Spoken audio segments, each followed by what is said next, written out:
The people of Thebes would never forget this tragedy. Nor the walls, nor the trees, nor the gods. For no mortal had ever known such a terrible fate. None more cruelly crushed by destiny.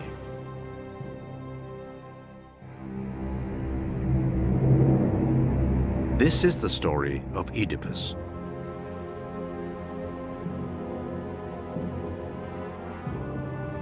When the king Labdacus of Thebes died, his son Laius was only a year old.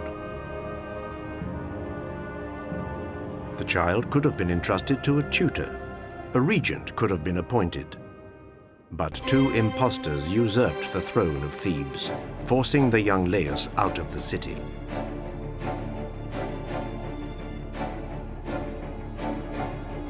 Laius found refuge in Elis, at the palace of King Pelops. 18 years would pass.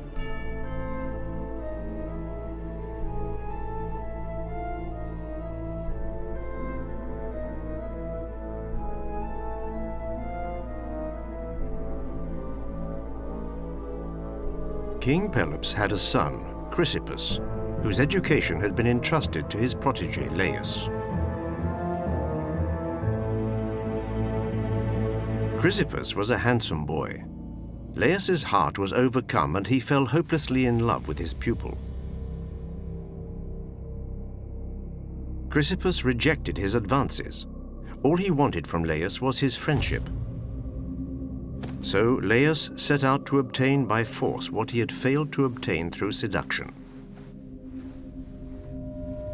And he abducted Chrysippus and raped him.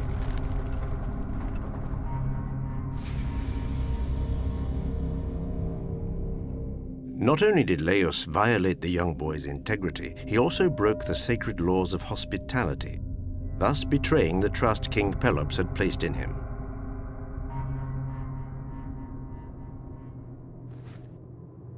That evening, Chrysippus, overcome with shame, dared not return to the palace, so he took refuge in a barn, where he took his own life.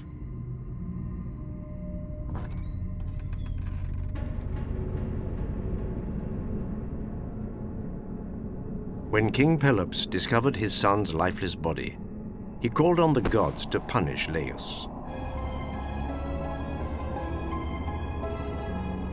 And not only Laius, but all of his descendants, so that his lineage would not perpetuate and be wiped out forever.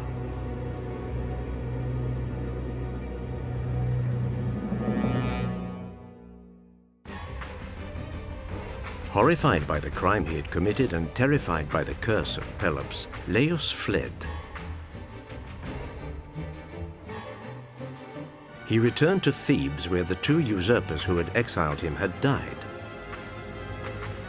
The throne was vacant, and Laius could take it in full legitimacy. As his queen, he chose a young woman of noble descent. Her name, Jocasta. The months passed, then 1 year, 2. The king and his queen were still childless. The couple wondered, and the people gossiped. Laius decided to visit the temple of Apollo at Delphi to find out from the gods what he should do to have a son and heir. He had forgotten how Pelops had implored the gods to put a curse on him. But the gods never forgot so easily. The Pythia, the oracle of Delphi, announced to Laius, "Laius, ruler of Thebes, however hard you try to give your wife a child, the gods forbid it. If by some misfortune you do father a son, he will kill you." Laius was distraught. He was condemned to die by the hand of his own son. For the prophecy not to come true, he no longer visited his queen and contented himself with the company of young boys.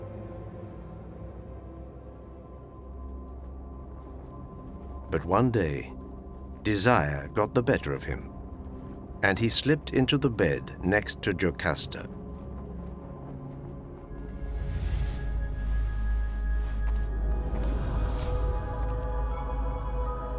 Nine months later, she bore a child, a son. It was then that the oracle's words came back to him. If by some misfortune you do father a son, he will kill you.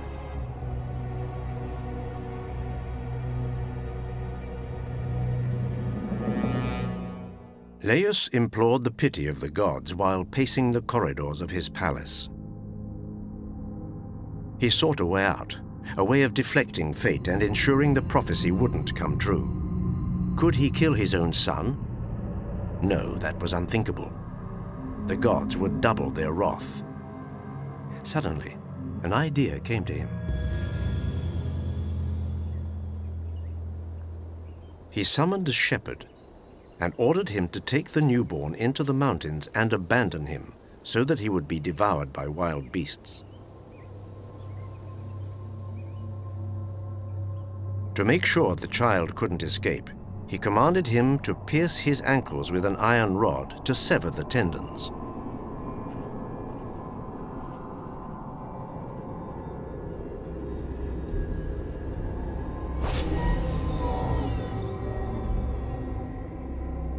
A fate reserved for animals which you don't want to escape. The shepherd set off with the boy. He soon arrived at the edge of the dense forest of Mount Kithaeron. The child smiled at him. The shepherd hesitated. It wasn't in his heart to abandon a newborn in such a way. Just then, a man appeared. He was on his way to Corinth. The shepherd begged him to take the child with him. That way, he would be safe, far from Thebes and the murderous eyes of Laius. The man pondered for a while. Then he remembered King Polybus and Queen Merope, who reigned over Corinth. He knew that the royal couple were despairing at not being able to have a child. If the newborn survived the injuries to his feet, he might satisfy the king and queen, and the man might be given a reward. And indeed, when he arrived in Corinth and presented them with the boy, they were overjoyed. They immediately adopted him and named him Oedipus, which means swollen feet.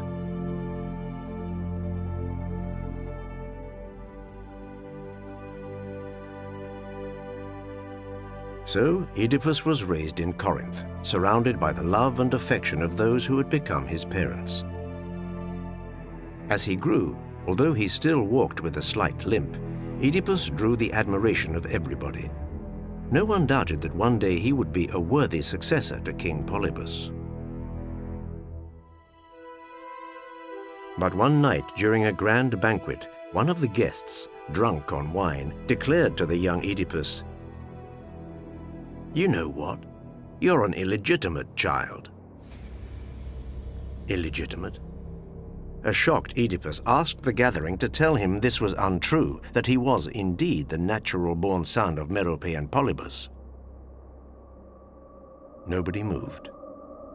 Eyes looked down.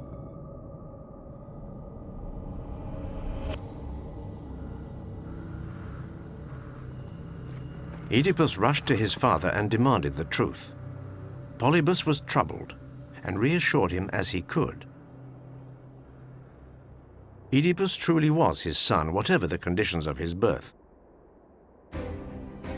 But this imprecise explanation left the young man even more distraught. So be it. The gods will be able to tell me the truth. So Oedipus set off for Delphi to ask the oracle who his real parents were. But the oracle didn't tell him. On the contrary, the high priestess, the Pythia, announced the most terrifying and lamentable of fates. You will kill your father and sleep with your mother. Horrified, the young man decided not to return to Corinth. He wanted to flee as far away as possible, to put the greatest distance between himself and his beloved parents so that this terrible prophecy could never be fulfilled.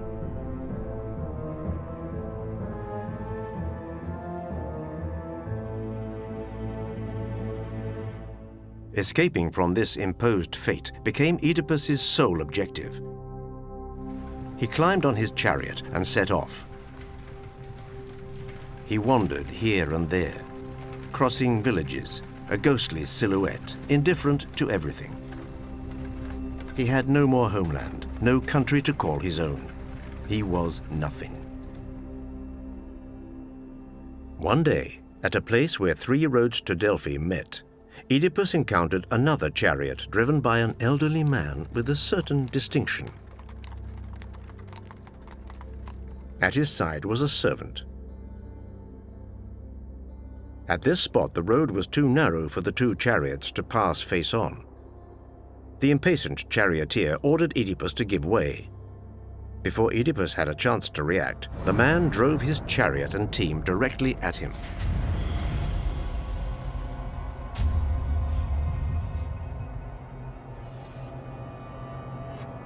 But that day, strength was on the young man's side.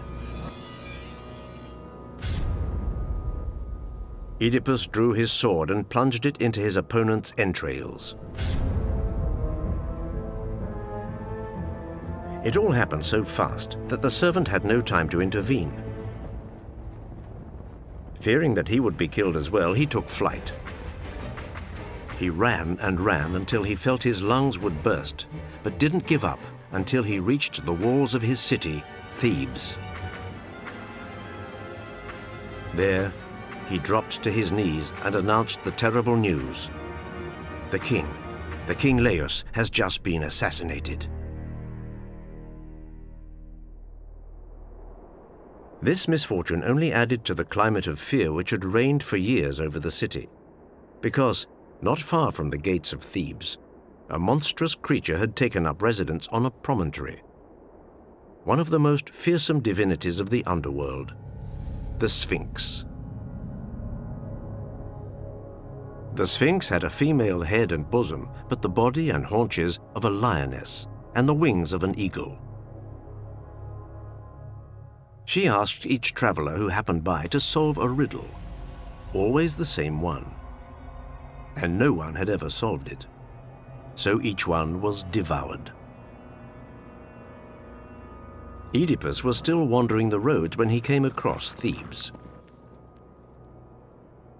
He was shocked by the morbid atmosphere in the city. The citizens walked to and fro, their eyes dull and sad. He asked a passerby why. The king is dead, he explained, and the regency has been entrusted to the queen's brother Creon. Creon had promised the hand of his sister Jocasta, and hence the throne, to any man who could free Thebes from the Sphinx's influence. Hearing this, Oedipus saw a fine opportunity to put an end to his wandering by winning the heart of a queen and the throne. So he decided to confront the Sphinx.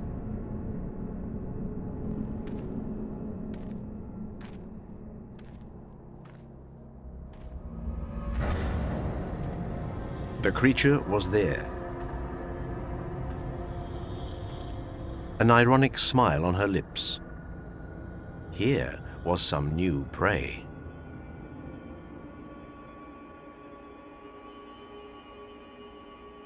"Go ahead, I'm listening," shouted Oedipus. The Sphinx presented him with her riddle. Which creature has 4 feet in the morning, 2 at noon, and 3 at night?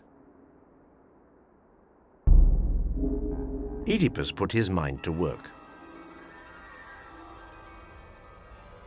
His life, which he risked losing, passed slowly before his eyes.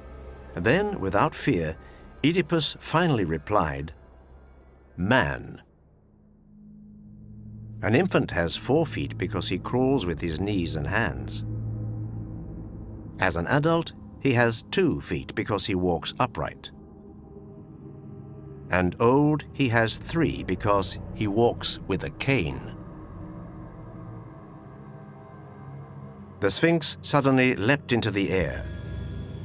Oedipus was sure that he saw sparks in her eyes. He had defeated her.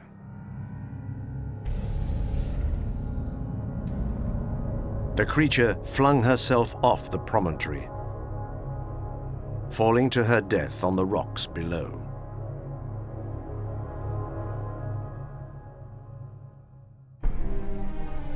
Oedipus was now Oedipus Rex, king of Thebes. The years passed. Oedipus had married Jocasta as was agreed. She had borne him 4 children, 2 sons, Eteocles and Polynices, and 2 daughters, Antigone and Ismene.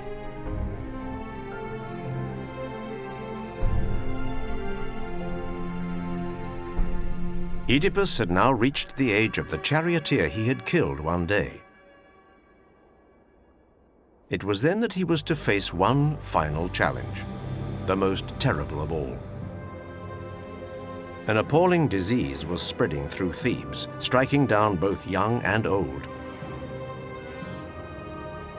The women were giving birth to stillborn babies. So the people appealed to Oedipus, begging him to save them. He who had conquered the Sphinx would surely find a way to rid the city of this scourge. Oedipus left again for Delphi. The oracle might be able to enlighten him on the reasons behind this mysterious sickness. And the Pythia gave this answer to Oedipus. The reason plague has descended on your city is because its walls harbor an assassin, the murderer of King Laius.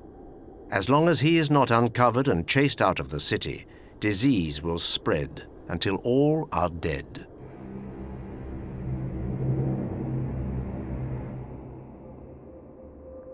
Oedipus knew he had to find the former king's assassin. He dispatched emissaries throughout Greece. In Thebes, houses were searched, people questioned, rewards promised. But nobody knew a thing. So Oedipus called on the famed blind prophet Tiresias. He who could understand birdsong would surely know the name of the guilty man. But Tiresias too claimed to know nothing. But in the way the prophet replied, Oedipus sensed that he wasn't telling the whole truth. He ordered him, insisted, threatened him, but in vain. Tiresias's stubbornness infuriated Oedipus. So Queen Jocasta decided to intervene. She recalled that on the day her husband was killed, he had been accompanied by a servant, he who broke the news to the city. Back then, he had given only one account of the event. Laius perished at the hands of young bandits on a narrow road at a crossing not far from Delphi. That was all. Oedipus's face drained of all color. The crossing, the narrow road near Delphi, he remembered only too well. But he soon felt reassured. The servant had spoken of bandits, whereas Oedipus had fought the old man alone, so it couldn't have been him. It was a mere coincidence, 2 very different events. Oedipus had to find King Laius's servant, but after so many years, how was that possible? He had vanished the day after the murder, and no one knew what had become of him. It was just then that a messenger arrived from Corinth, bringing bad tidings. King Polybus was dead. Polybus, the man whom Oedipus thought of as his father, the man he had fled for fear of one day becoming his involuntary assassin. Polybus had died peacefully and simply of old age. Oedipus was at first grief-stricken, but was soon overcome with relief. The oracle of Delphi, the prophecy that had haunted him all these years, it was finally untrue. He could no longer kill his father because his father was already dead. But his relief was short-lived. The messenger went on. King Oedipus, the death of Polybus frees me of the oath I swore to him, and I can at last speak the truth. Polybus and Merope are not your parents. Oedipus was aghast. The messenger continued. It was I who took you and gave you to the royal couple, you, an infant with pierced ankles.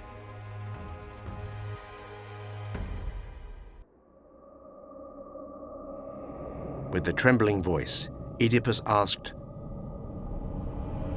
"But who was it who gave you this child?" Just then, an old shepherd dressed in rags burst through the crowd. He approached and murmured something in a low voice. Those close enough to hear froze in fright. "I recognize you, messenger of Corinth. Yes, it's you. It was I who entrusted you with the babe with pierced feet, whose father had condemned to a terrible death. But I didn't have the heart to abandon him to the wolves and the folk of the forest." Oedipus froze. "But this infant, who gave it to you?"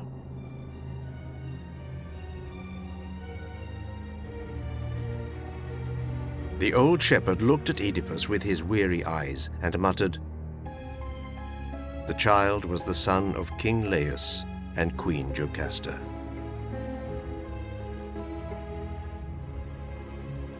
Jocasta heard everything. Her head spun. Now she finally understood. There was no doubt about it. Oedipus was her son.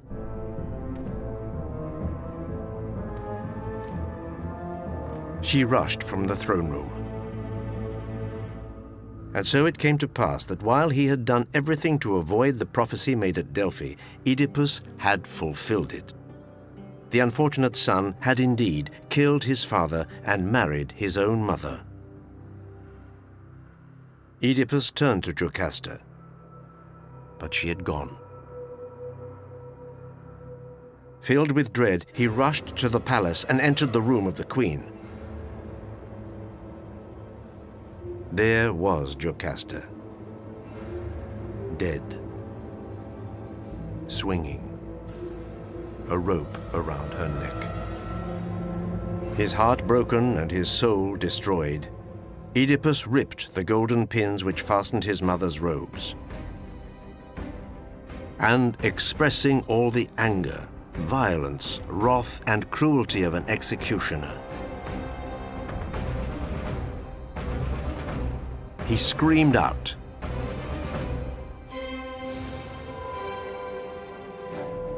and he plunged the golden pins into his own eyes. That way he would never see day or night or men again.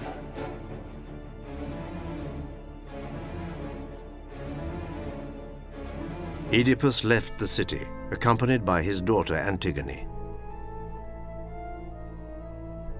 He went into voluntary exile, a limping, blind man wandering the roads of Greece. He was victimized and chased out of towns and cities.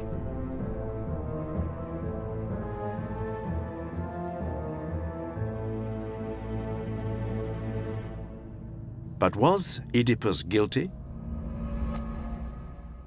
Yes, he had killed his own father, but he had no idea of their relationship and had killed him in self-defense. Yes, he had slept with his mother, but he had no idea who she was after his victory over the Sphinx. Wedding Jocasta was the reward he could not refuse. Destined to commit these crimes even before his birth, Oedipus had simply fulfilled his fate.